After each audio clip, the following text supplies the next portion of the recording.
Брзајки да ги фатат последните најавени рокови, со полна пареа се работи и во недела. Како работник на автопатот Миладиновци Свети Николе Штип, треба да сте особено внимателен, бидејќи истовремено додека работите, околу вас летаат автомобили. Чисто федерен сега. Паднало земја негде така. Како се снаоѓате, како ги одминувате? Дури и во спротивен правец некои возеле.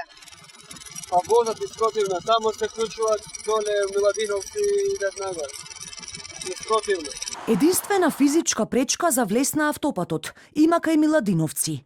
Но на устанатите места за приклучок, малку поупорните возачи лесно наоѓаат решение да си го скратат патот.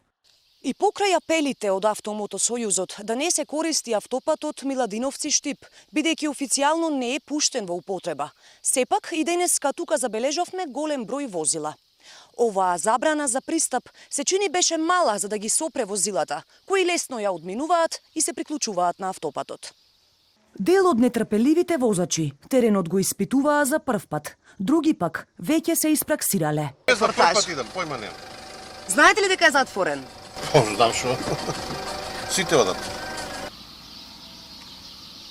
Во мала непослушна мисија се упати и нашата екипа, за одблизу да видиме во каков ризик влегуваат и граѓаните и работниците. Едни со други се разминуваа на иста коловозна лента. Возат и низ купови земја, а дел од пречките на исклучоците на автопатот дури и ги турнале за да не им пречат. Сепак, за дел од возачите, и ова е подобро од нивната алтернатива. Па добро, поблиску ни од тука. Затоа идеме од тука. Не се плашите дека нешто можеби ете не е во употреба официјално? Не се плашиме. Па оној таму да не е побезбеден стариот, исто ни се фаќа. Додека едните велат изгубиле трпение, другите на терен се чини имаат уште работа. Недовршени огради, појава на одрони и земја разлеана по автопатот.